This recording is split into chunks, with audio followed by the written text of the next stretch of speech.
Allora c'era un uomo che aveva preso una decisione di mangiare niente di meno che bomboloni, mattina, pranzo e cena. E questo ti piacciono i bomboloni? Ma che domanda che fai, Fabiano? Io so di gente che mangia 3 o 4 giusto per incominciare, però questo qui aveva deciso: mangerò solo bomboloni perché sono così buoni, pieno di crema, lo zucchero a velo, o non so se ti piace il zucchero a velo.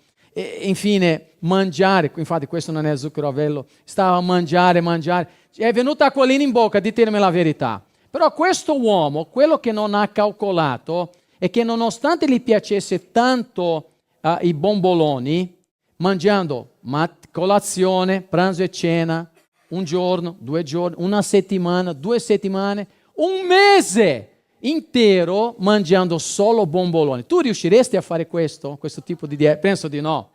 Anche perché lui ha avuto, ha riscontrato nella sua vita che gli stava provocando danni. Non solo la circonferenza era aumentata, ma fisicamente, ossia proprio per la sua salute, non stava bene. E quando noi pensiamo a questo tipo di comportamento, possiamo magari pensare e renderci conto che questo è molto simile quando noi ci fochiamo solo nei nostri piaceri. Magari pensando che quello che piace a me è la cosa che io voglio fare e non importa magari quello che Dio mi ha detto, io mi voglio attenere a quello che piace a me, senza renderci conto che quello che magari piace a me non sia necessariamente una cosa buona per la mia vita. E allora una persona invece di crescere spiritualmente non cresce, io parlo per un credente, non cresce nella fede perché non si sta nutrendo di quello che effettivamente fa bene per la sua vita. Noi questa mattina vogliamo parlare di un brano della Sacra Scrittura che parla dell'importanza di concentrarci sulle cose che ci fanno bene e che aumentano la nostra fede. Apri con me la Bibbia nella lettera di Pietro. Prima Pietro, dobbiamo finire questa lettera. Stiamo arrivando al capitolo 4, quindi questa mattina capitolo 4, dal versetto 1 a 6. Prima Pietro, capitolo 4, da 1 a 6. Vogliamo leggere la Sacra Scrittura e lasciare lo Spirito Santo comunicare questo messaggio a noi. Avete trovato, cari? Benissimo, se non hai messo ancora un segno su Prima Pietro, è già tardi, metti subito un segno, no? Perché siamo sempre a Prima Pietro. Allora, Prima Pietro dice, capitolo 4, parola del Signore, poiché dunque Cristo ha sofferto nella carne, anche voi armatevi dello stesso pensiero, che cioè colui che ha sofferto nella carne rinuncia al peccato, per consacrare il tempo che gli resta da vivere nella carne, non più alle passioni degli uomini, ma alla volontà di Dio. Versetto 3, basta già il tempo trascorso a soddisfare la volontà dei pagani, vivendo nelle dissolutezze, nelle passioni, nelle ubriachezze, nelle orge, nelle gozzoviglie e nelle illecite pratiche idolatriche. Per questo trovano strano che voi non corriate con loro agli stessi eccessi di dissolutezza e parlano male di voi. Ne renderanno conto a colui che è pronto a giudicare i vivi e i morti. Infatti per questo è stato annunciato il Vangelo anche a coloro che sono morti, affinché seppur essendo stati giudicati nella carne, secondo gli uomini, potessero vivere nello Spirito secondo Dio. Parola del nostro Signore. Cari, noi vogliamo, questo è il tema per noi questa mattina, noi vogliamo vivere al di fuori di noi stessi, ovvero noi vogliamo abbracciare che cosa? La volontà di Dio. È vero che magari sono trascinato umanamente, anche te, a altre cose, che umanamente possono propormi piacere. Però io, anziché fare come quello che voleva mangiare solo i bomboloni, io devo dare un taglio a quello e abbracciare quello che il Signore propone alla mia vita. Quindi Dio vuole per noi questo. E non solo. Noi questa mattina possiamo trovare in questo brano almeno 3 requisiti. 3 requisiti per abbracciare la volontà di Dio. Ossia, per abbracciare Dio, la sua volontà, il proposito di Dio per la mia famiglia, per la tua famiglia, per la nostra famiglia spirituale, che cosa devo fare? Ci sono 3 cose che noi dobbiamo fare. La prima cosa che noi dobbiamo fare, il primo requisito, è quello di prepararsi con la mentalità di Cristo. Ossia l'Apostolo Pietro sta dicendo che la nostra mente deve essere secondo la mentalità di Cristo e non secondo la mentalità di Fabiano senza Cristo. O la mentalità, metti il tuo nome, pensa, io non posso pensare solo da me stesso, perché se penso io senza Cristo nel mio cuore, sbaglierò. Ma la mia mentalità deve essere diversa. Guarda come nel versetto 1 cosa dice l'Apostolo Pietro. Capitolo 4, versetto 1. Poiché dunque Cristo ha sofferto nella carne, anche voi armatevi dello stesso pensiero, che cioè colui che ha sofferto nella carne, cosa ha fatto Gesù?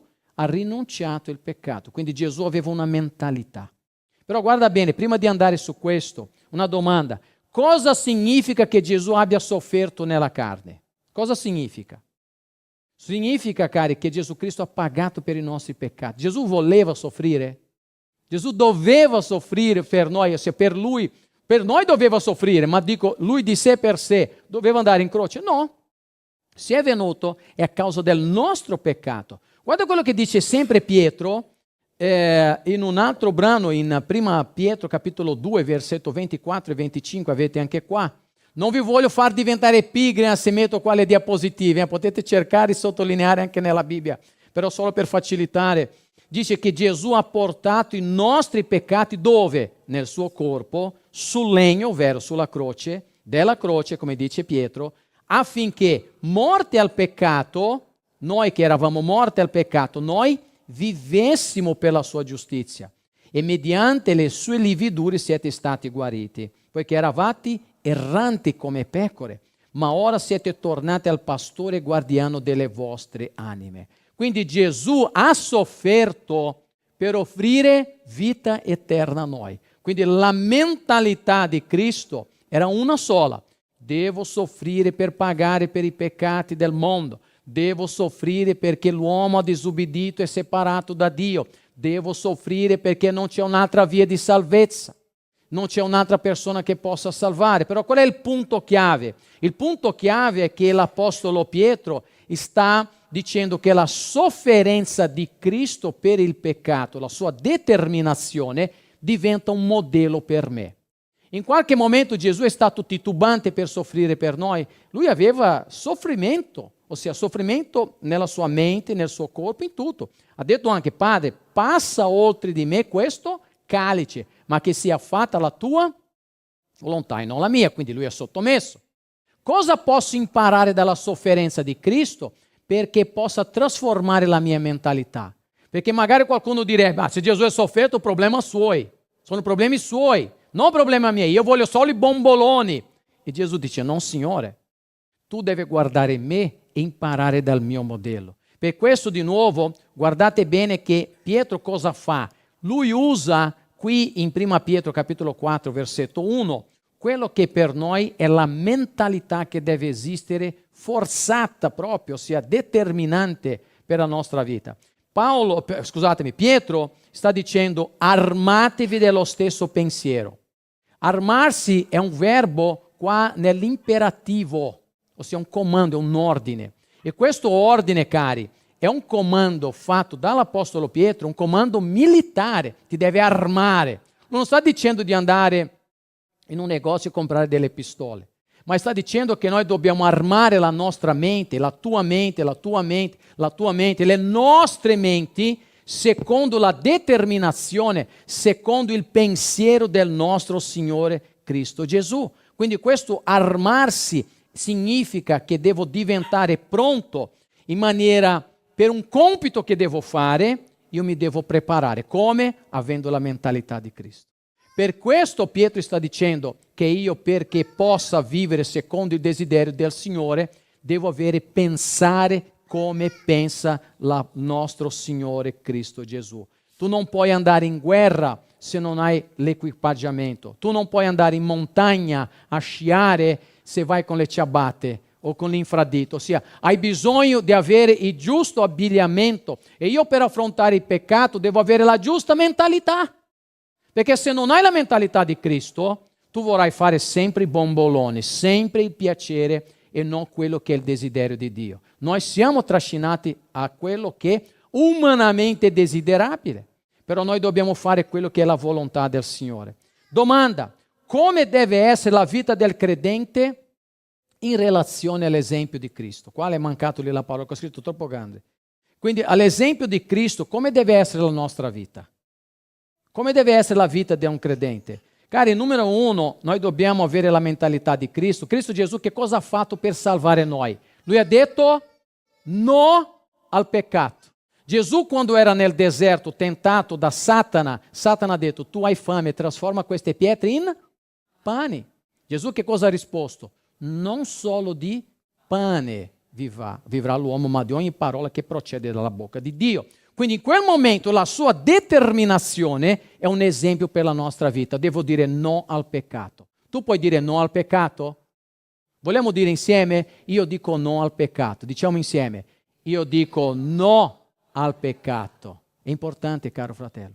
Non sto dicendo che tu non peccherai mai o che io non peccherò mai. Purtroppo noi possiamo sbagliare il bersaglio, l'obiettivo, ma io mi devo rialzare e devo dire io non voglio sbagliare, io voglio fare la volontà di Dio, voglio fare quello che Dio comanda per noi. Allora Pietro sta dicendo, e ripeto, noi dobbiamo avere la stessa mentalità, perché quando noi abbiamo questa mentalità, la mentalità di Cristo, la mentalità di Cristo non solo ci aiuterà a sconfiggere il peccato, ma ci aiuta anche a soffrire nella vita, perché la vita è fatta anche di sofferenze, ma noi soffriamo con la mentalità di Cristo. Gesù ha sofferto, già abbiamo detto altre volte, qui sempre dall'Apostolo Pietro, Gesù ha sofferto a bocca chiusa.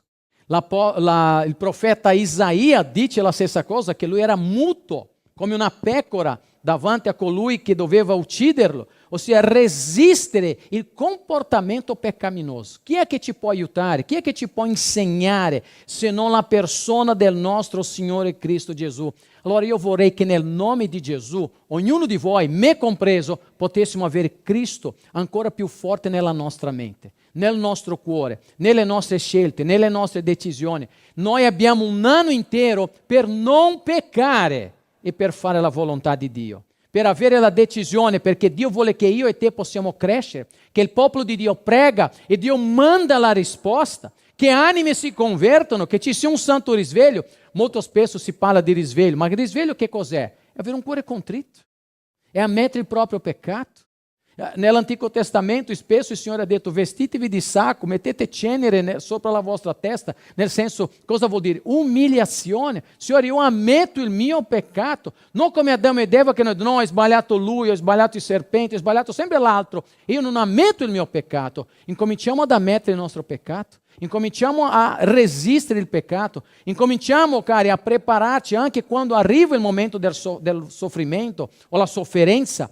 Noi possiamo dire, Signore, tu, tuo figlio, è un incoraggiamento per la mia vita, è un modello da seguire. E allora io penso che noi questa mattina possiamo dire anche a voce alta questa frase, Cristo è il mio modello. Tu lo puoi dire questo? Cristo è il mio modello. Ossia, Cristo Gesù è il nostro modello. E come dimostro che io sono un vero discepolo di Cristo? Come dimostro questo, cari? Come posso dimostrare di essere un discepolo di Cristo Gesù? Sempre Pietro, lui dice per noi nel versetto di numero 2, 1 Pietro 4, 2, lui dice così, per consacrare il tempo che gli resta da vivere nella carne, non più alle passioni degli uomini, ma alla volontà di Dio. Ossia, il credente deve vivere il resto della sua vita con quale mentalità?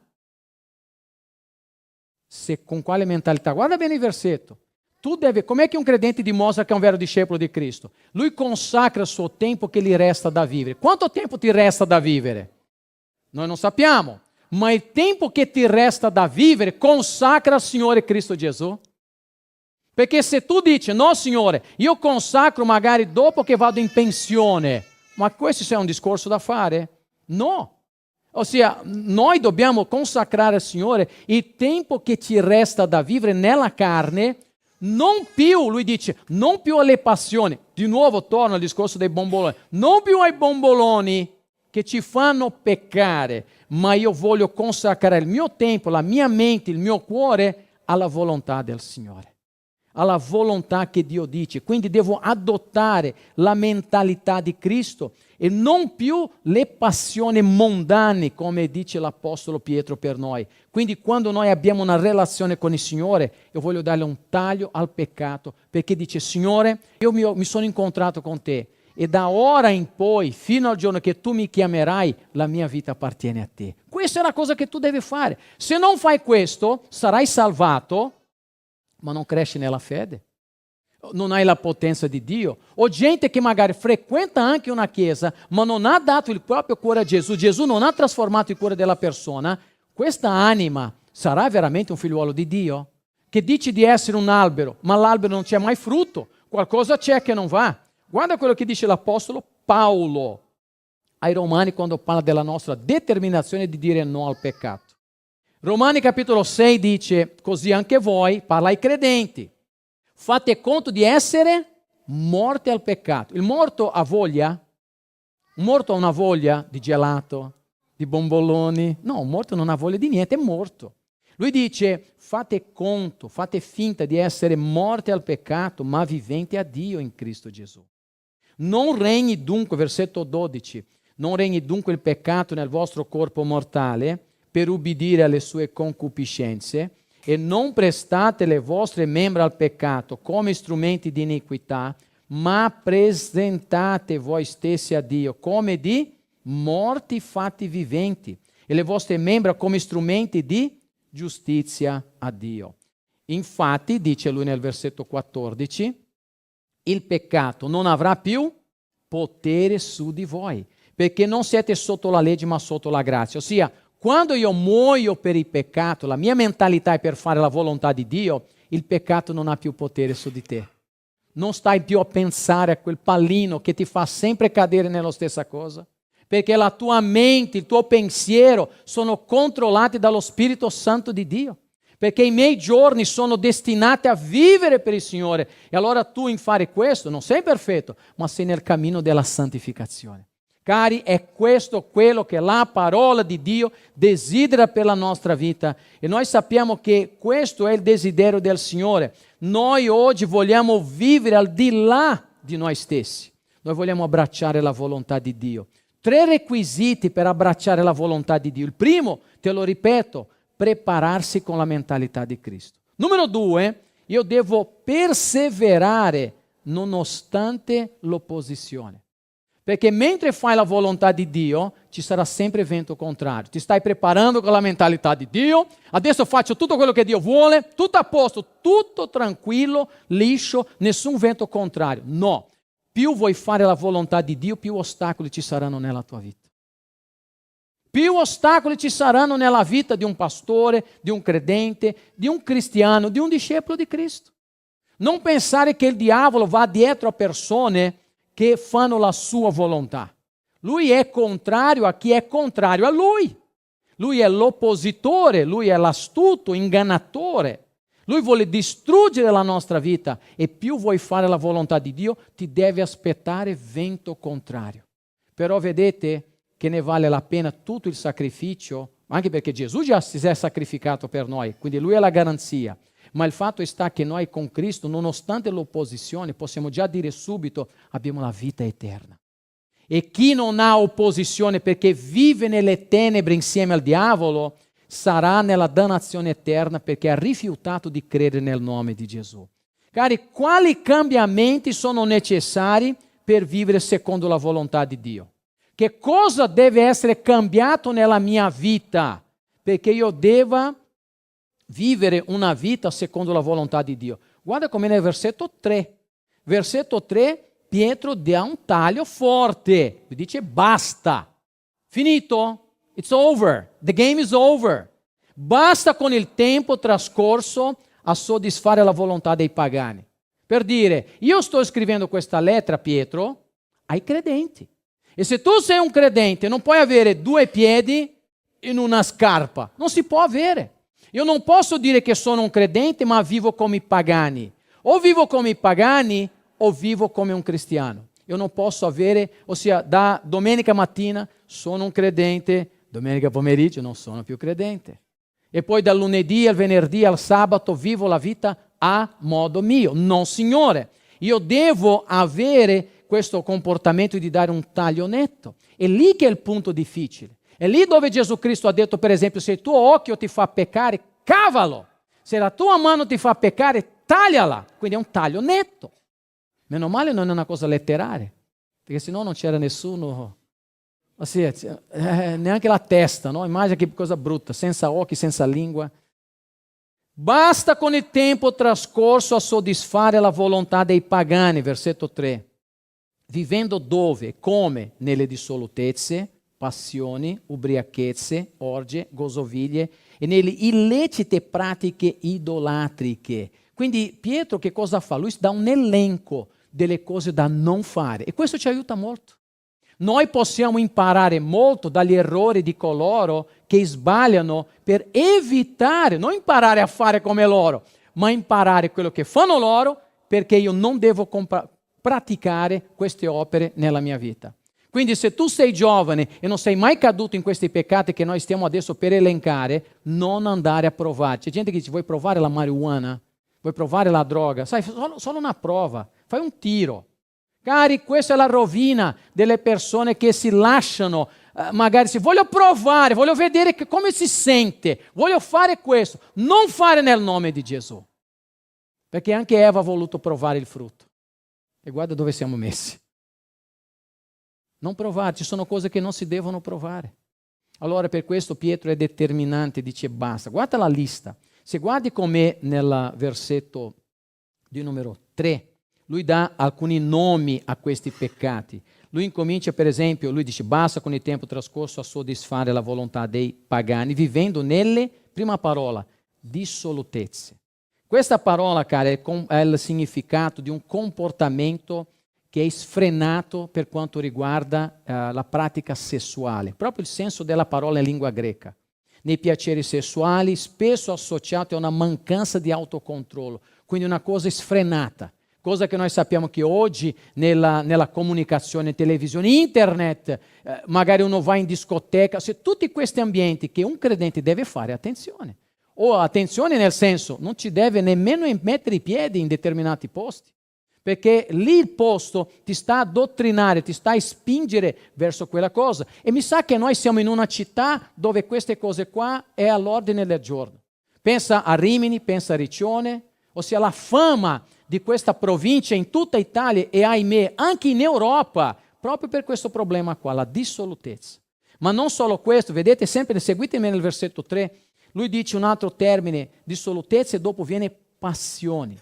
Sono desideri incontrollabili, la persona è così dentro di quella mentalità che non si controlla più, è controllata dalla natura. Vedete che spesso ha a che fare con la carne, natura sessuale, che spingono a comportamenti contrari alla volontà di Dio. In questo caso Dio ha creato maschio e femmina, ma noi sappiamo che all'ordine del giorno per molte persone difendere, fare apologia a persone avere sesso con una persona dello stesso sesso.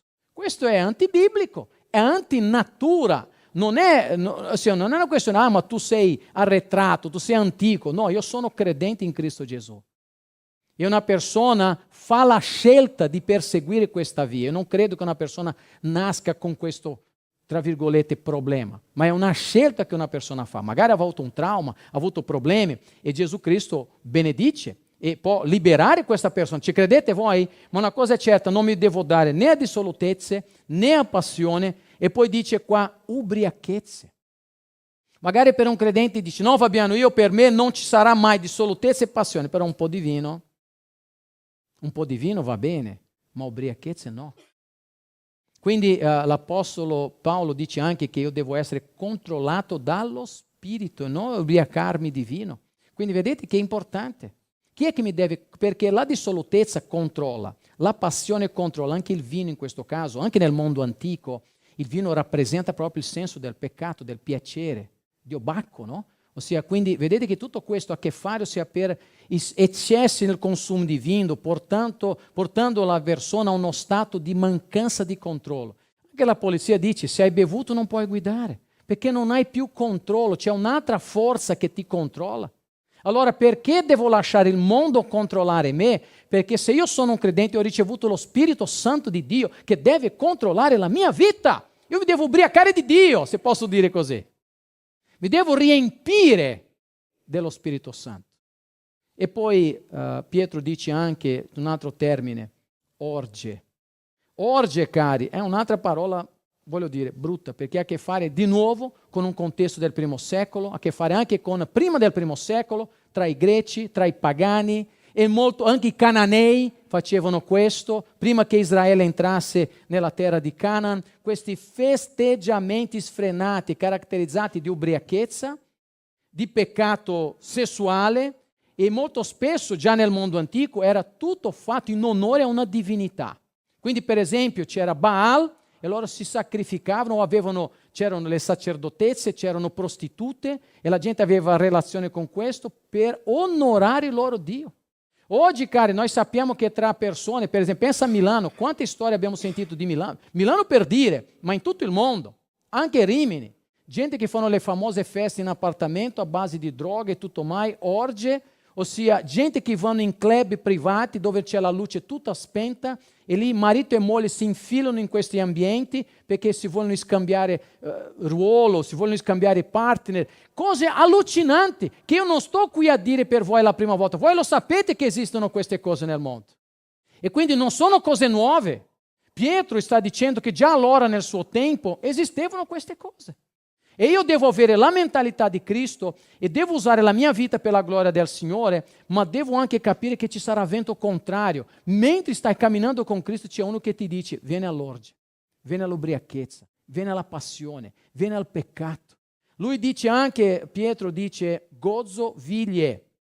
Sempre nel versetto 3 che stiamo qui. Guarda che versetto, quanta roba c'è qua.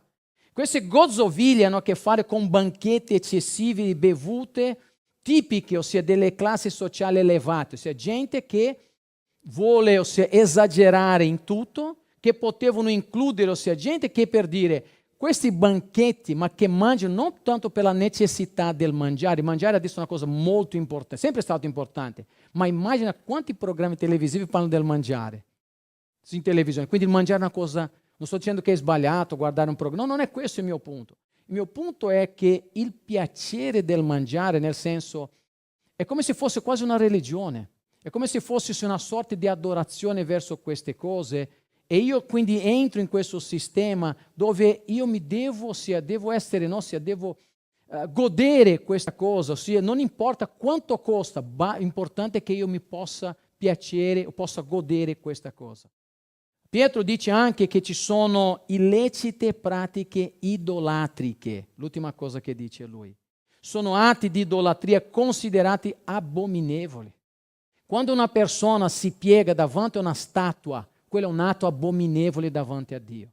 Quando una persona magari prende un santino, magari che ce l'ha nel portafoglio, e dice, o magari ce l'ha un santino appeso anche nella macchina, quello lo fa per tradizione, lo fa anche per ignoranza perché non conosce la parola di Dio.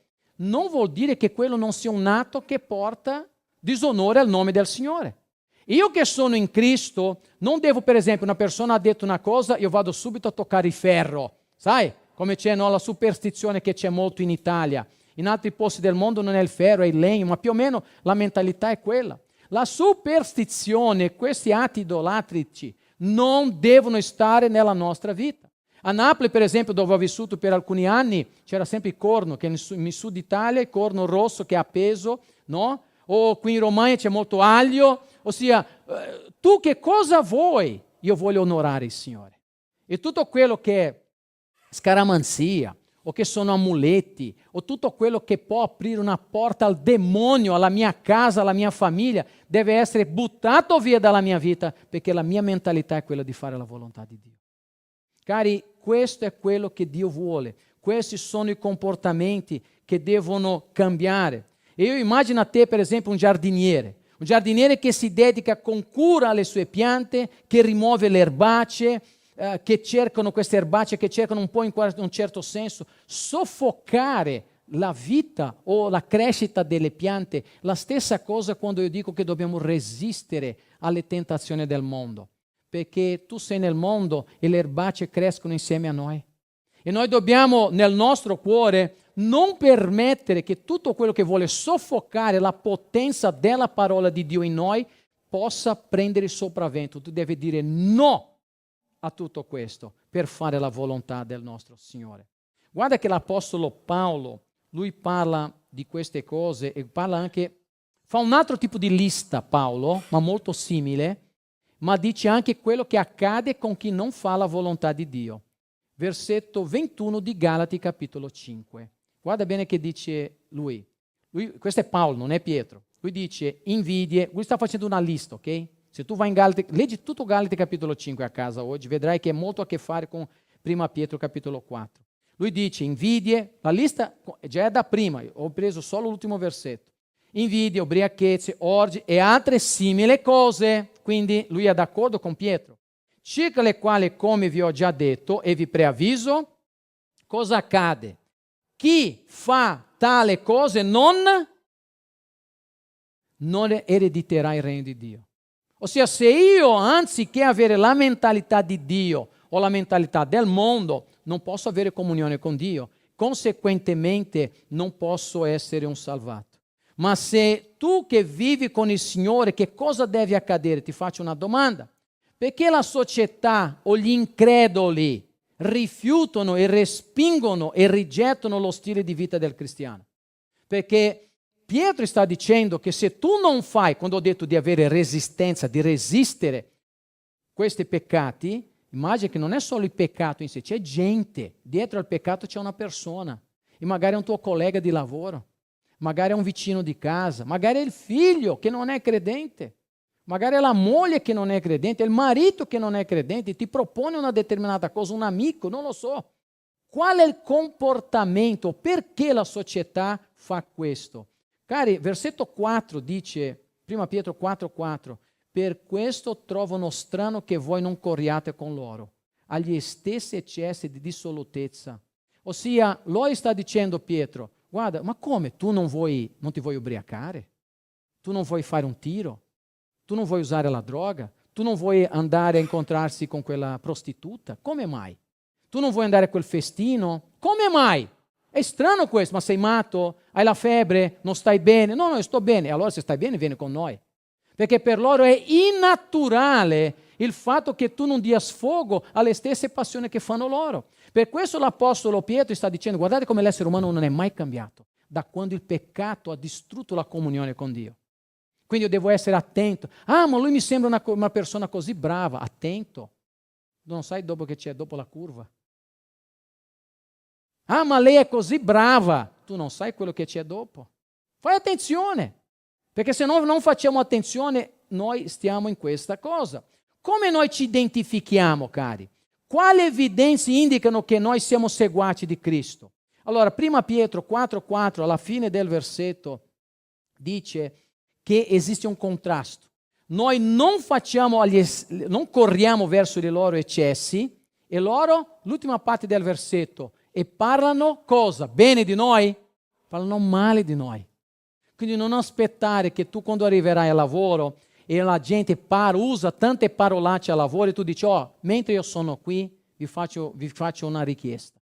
A me parolacce non ci stanno. Io ti chiedo di non dire parolacce, io ti consiglio di non farle, di non pronunciare parolacce, ma almeno quando io sono qui non usare le parolacce. Appena esci magari di lì o stesso davanti a te, già ti mandano in quel paese perché parleranno male di te, ma tu devi rifiutare, devi resistere nel nome di Gesù. Cari, questo messaggio è attuale, è la parola di Dio. Tu non ti devi piegare alla pressione di coloro che sono nelle tenebre, tu hai l'autorità di Cristo. Tu sei un ambasciatore e ambasciatrice del regno di Dio e puoi entrare nelle tenebre con la potenza di Dio perché le anime attorno a te siano trasformate nel nome di Gesù. Magari la prima cosa che puoi fare al lavoro è esattamente questo, non dite più parolacce. A me non mi stanno bene, mi danno fastidio. Io sono fatto in un'altra maniera. Io non uso la mia bocca per dire le parolacce. E nemmeno i miei orecchi sono bidoni per prendere spazzatura degli altri. Le mie orecchie o la mia bocca servono per un'altra cosa. Quindi è un contrasto, un comportamento peccaminoso che non entra nella nostra vita. E anche Cristo mostra, evidenzia come l'opposizione verrà contro di noi. Cristo, quando dice, ma Fabiano, la pressione è troppo forte. Quando dice che è troppo forte, pensa a Gesù, pensa agli apostoli, pensa a credenti che nell'arco della storia della Chiesa di Dio, nel mondo intero, sono stati buttati anche al Colosseo o sono stati bruciati perché non volevano fare come dicevano gli altri. Quando nell'impero romano i cristiani non pagavano un tributo, un sacrificio all'imperatore e scoprivano, erano denunciati e molti sono diventati dei lampioni perché li mettevano grasso, olio su di loro e dopo morti o anche prima di morire appicciavano fuoco, davano fuoco alle anime e li mettevano sopra un palo. Perché? Perché non si sono sottoposti. Oltraggio, più che oltraggio, una confrontazione, opposizione. Prima Pietro 2,23, guarda Cristo cosa ha fatto. Oltraggiato non rendeva gli oltraggi, soffrendo non minacciava, ma rimetteva a colui che giudica giustamente. Quindi questo è il comportamento nostro, difficile, molto difficile, ma il modello ce l'abbiamo, si chiama Gesù. Quando verranno contro di te, guarda Gesù. In quel momento il Signore sta dicendo, gloria al Signore per la tua vita, perché mi stai onorando con il tuo comportamento. Questa è la cosa bella. Io non voglio fare la bella figura agli uomini e la brutta figura davanti al Signore. Quindi noi non possiamo cedere mai. Gesù ci aveva già preparato. Guarda, ti leggo un altro versetto che è molto importante in Matteo.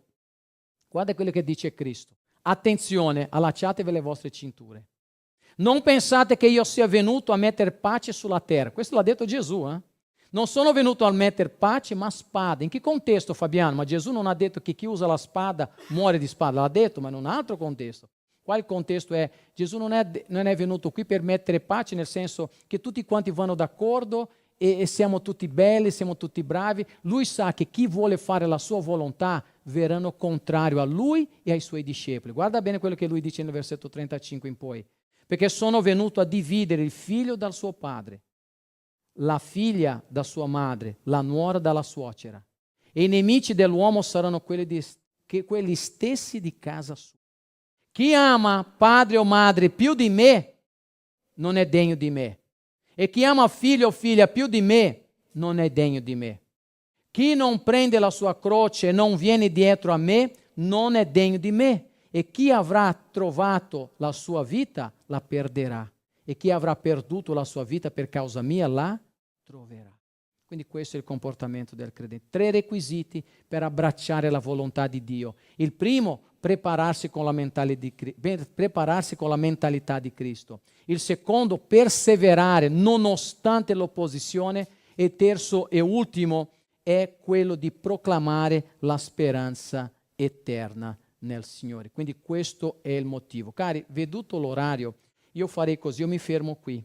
Io parlerò del terzo motivo la prossima settimana, perché non voglio nemmeno, visto un po' l'orario, perché dovete sapere che io, ossia con la passione nel Signore vado avanti, però visto l'orario, mi fermo qui, vorrei che tu portassi a casa almeno già parte di quello che noi abbiamo visto, dal versetto 1 fino al versetto di numero 4. Per la prossima settimana noi faremo dal versetto 5 e 6. Il fatto che noi stiamo facendo un brano alla volta non c'è nessun problema che mi fermo qui. Di solito non faccio questo, ma noi abbiamo incominciato a fare anche il corso, la scuola dei discepoli stamattina, quindi noi vogliamo fare in maniera equilibrata. Io vorrei che tu pensassi almeno a questo. Ho la mentalità di Cristo? Hai la mentalità di Cristo? Abbiamo la mentalità di Cristo? Cosa ci vuole per avere la mentalità di Cristo? E io sono pronto all'opposizione, perché magari alla prima opposizione mi tiro indietro e non voglio più proclamare la volontà di Dio.